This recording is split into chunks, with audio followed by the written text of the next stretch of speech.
প্রথমেই বলে নেই গণতন্ত্র বিষয়ে কিছু। গণতন্ত্র বিষয়ে আমার যে আসলে বিশেষভাবে কিছু বলবার আছে তা নয়, কিন্তু আমি যেহেতু গণতন্ত্র শব্দটার প্রতি জোর দিই বাংলাদেশের ক্ষেত্রে, সেজন্য প্রায়শই আমার মনে হয় যে গণতন্ত্র বিষয়টাই বলি। একেবারে প্রাথমিক শর্ত হচ্ছে যে গণতান্ত্রিক একটি পদ্ধতিতে নির্বাচন অবধারিত, অবশ্যই নিরপেক্ষ। এই শব্দটি আসলে জরুরি নয়, যখনই কখনো কোথাও নির্বাচন শব্দটা আসে তার সঙ্গে নিরপেক্ষ শব্দটা সংযুক্ত। এটা আলাদা করে বলবার অর্থই হচ্ছে কোথাও যেন একটি গোপন ব্যাপার থাকে যে নিরপেক্ষ নাও হতে পারে। ফলে আমি যখন বলবো নির্বাচন, কোনো ক্রমে আমার বলবার দরকার পড়বে না যে তা নিরপেক্ষ কিনা। ফলে একটি সরকারের বা একটি রাষ্ট্রে যখন নির্বাচন প্রসঙ্গ আসে, সে নির্বাচনের মাধ্যমেই আসলে কার্যত গণতন্ত্র প্রতিষ্ঠিত হয়। এর অনেকগুলো শর্তের ভেতরে হচ্ছে মত প্রকাশের স্বাধীনতা। গণতন্ত্রে মত প্রকাশের স্বাধীনতা যদি আপনি নিশ্চিত করতে চান, আপনি বা আমি, আমরা যে কেউ, তাহলে আমার এই কথা এখন আমি যেটা বলছি এটা হয়তো একজনের পছন্দ হবে না। আমি যাই বলি না কেন, না পছন্দ হওয়ার একটি বিশাল সংখ্যা থাকবে। এমনও তো হতে পারে আরেকজন যে কথাটি বলছেন সেটাও আমার পছন্দ হচ্ছে না, সেটাই স্বাভাবিক। এই যে সেটাই স্বাভাবিক মত প্রকাশের স্বাধীনতার জগতে এই স্বাভাবিক বিষয়টা সম্পর্কে আমরা সবাই অবগত আছি কিনা, অথবা আমরা তা বিশ্বাস করি কিনা, অথবা বিশ্বাস করলেও আমরা তা মেনে নেই কিনা।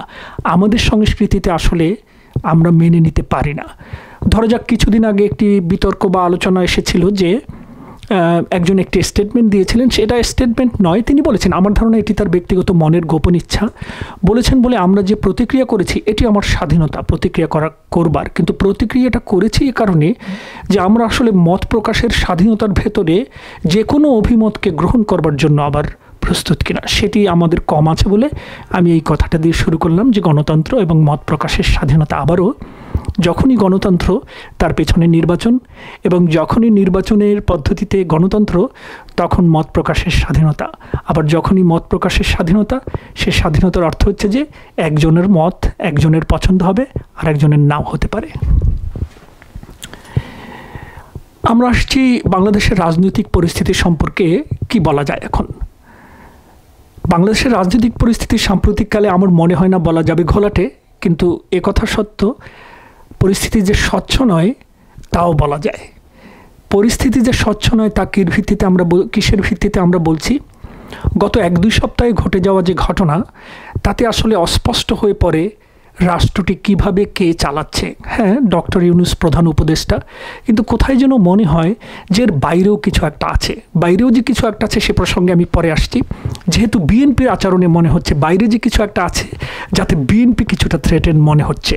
এই যে বিএনপি থ্রেটেন মনে হচ্ছে তাদের বিভিন্ন কার্যকলাপে, সেই ভিত্তিটাকে আলোচনা করলে আমরা কিছুটা বুঝতে পারবো যে অস্বচ্ছতাটা কোথায় এবং অপরিচ্ছন্নতাটা কোথায়, কিংবা কোথাও একটি ধূম্র ছায়া আবর্তিত হচ্ছে।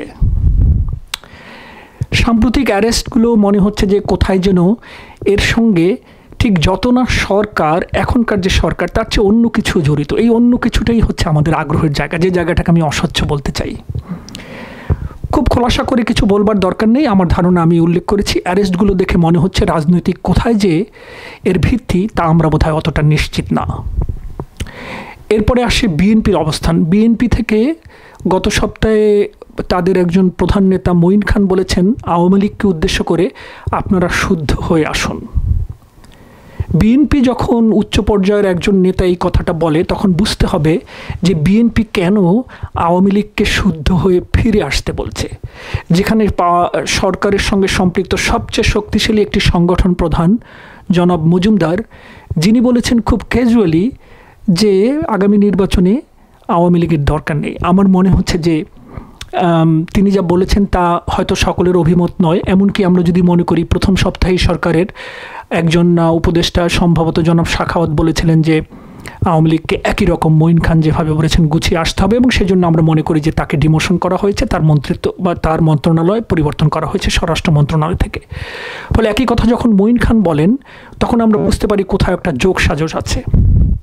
এই যোগসাজশে কিছুদিন আগে সাংবাদিকদের অভিমত ছিল যে একটি টেনশন অলরেডি জামাত এবং বিএনপির মধ্যে তৈরি হয়েছে। এই টেনশনটি আসলে কি, সেইটা বিশ্লেষণ করলে আমরা বুঝতে পারবো যে অস্বচ্ছতার ধরনটা কী ধরনের।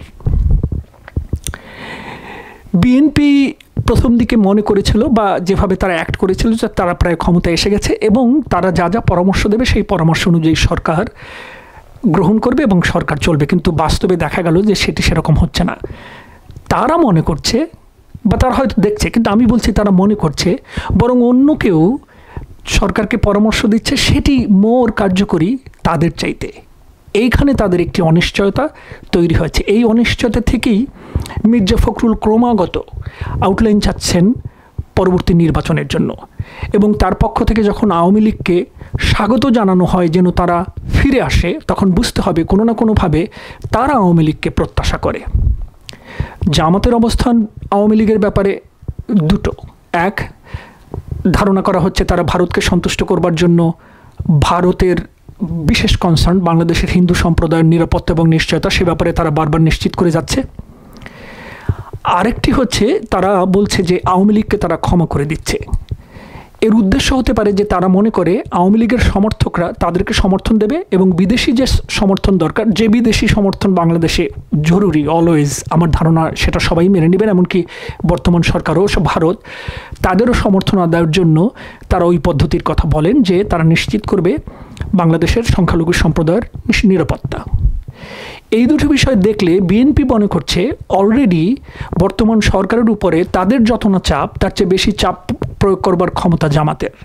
শুধু ক্ষমতা নয়, কোথায় যেন একটি অঘোষিত সমঝোতাই মনে হয় যে সেভাবে এগুচ্ছে, অনেক কিছুতে প্রতিফলিত। এই সরকারের নানাবিধ কাজের ভেতরে প্রতিফলিত হচ্ছে, যত না তারা প্রো বিএনপির ধারায় কাজ করছে তার চেয়ে বেশি প্রো বিএনপি নয়, যে কারণে প্রো বিএনপির ভেতরে নেতৃত্বস্থানীয় থেকে সমর্থকদের ভেতরে এরকম একটি মনোভাব তৈরি হয়েছে যে কোনো না কোনোভাবে আওয়ামী লীগ যে পদ্ধতিতে রাষ্ট্র ব্যবস্থা নিয়ন্ত্রণে নিয়েছিল, জামাত হয়তো সেভাবে পদ্ধতি অনুসরণ করছে, যে কারণে জামাত আওয়ামী লীগের ফিরে আসার ব্যাপারে কোনো কথা না বললেও বিএনপি বলছে। এর ভেতরে একটি অস্বচ্ছতা তৈরি হয়েছে যে তাহলে বিএনপি কেন বলছে। বিএনপি বলছে যেহেতু বিএনপি মনে করছে জামাত কোনো না কোনোভাবে এমন একটি অবস্থান রয়েছে যারা হয়তো ম্যানিপুলেট করবে ক্ষমতাটি তাদের হাতে সম্পূর্ণভাবে নিয়ে নেওয়ার জন্য। সেক্ষেত্রেই আমরা বলছি বাংলাদেশের বর্তমান পরিস্থিতি বা রাজনৈতিকভাবে বলা যায় খানিকটা অস্বচ্ছ, ঘোলাটে না হলেও। তবে আরও কিছুদিন পরে এই জিনিসগুলো পরিষ্কার হবে, সে ব্যাপারে আমরা নিশ্চিত। কেননা যত সময় যাবে তত এই বিষয়গুলো আরও স্পষ্ট হবে। বর্তমান সরকারের সময়সীমা সম্পর্কে ঘোষণা দিতে হবে, অথবা তাদের আরও বেশি নির্ধারিত কর্মপদ্ধতির অবলম্বন করতে হবে এবং ঘোষণা দিতে হবে, তখন আমরা জানতে পারবো। সেই জানতে পারার ভেতরেই আসলে ঘোলাটে অবস্থান থেকে আরও স্বচ্ছতার দিকে, অথবা এখন যে অস্বচ্ছতা রয়েছে সে অস্বচ্ছতা থেকে আরও ঘোলাটের দিকেও যেতে পারে। আমরা অপেক্ষা করব কি হয় তা দেখবার জন্যে।